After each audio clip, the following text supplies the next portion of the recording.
because as you know, New Zealanders are Australians without the braggadocio, without the boastfulness, without the extra vowels. You're not familiar with that? Yes, good word. Yeah, sort of means sort of braggedy boastfulness. It's one of the charming things we adore about our Australian cousins, of course, is the self-confidence, and is something that has usually beaten us down into the ground. In fact, when I came here 30 years ago, there was the telethon on although we were not in any way well known, because we were sort of doing a show at, I think it was called the Regal, or something. I can't remember. Yeah, right. And myself and Hugh Laurie we went to the Wacker and we stood in the nets and were bowled out by Terry Alderman and Dennis Lilly.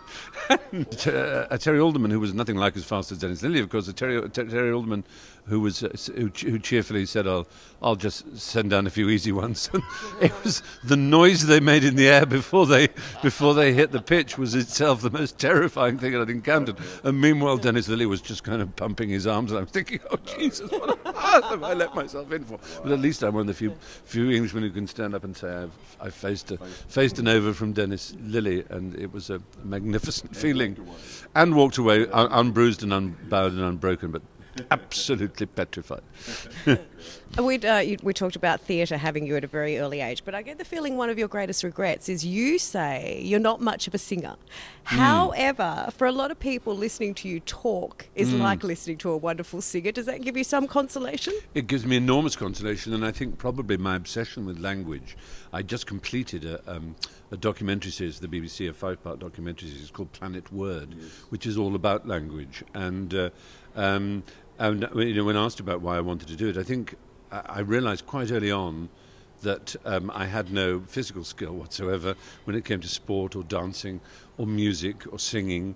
I had nothing nothing to feel proud about in myself particularly, except my love and passion for words, and it was my defence against bullying. I mean, I can remember, for example, there wasn't much bullying. It wasn't Tom Brown's school days exactly, but I was in the English private school, i.e. public school system, prep school and public school as they're called, which had not changed really for hundreds of years in their structures, with their fagging and their, and there was, beating and things at prep school. I was regularly caned and so on. But I can remember the bullying when I was about 11 or 12, and there was this rather brutish boy who was publicly started sort of punching me and it caused me, because I think I made him look stupid. And I said, no, please don't touch me. It gives me an erection. and he just leapt backwards as if he'd had an electric shock. And so I recommend to anybody who's bullied that it's a very good line, because there's nothing they kind of go, "Oh, bloody hell, oh." And so it was a sort of discovery that language is more powerful than any fist. Bulwer Lytton's famous remark, "The pen is mightier than the sword," and of course plenty of writers have had broken heads and been put in prisons and tortured, and they may argue that the sword is still pretty damn mighty, but in the end the pen is mightier.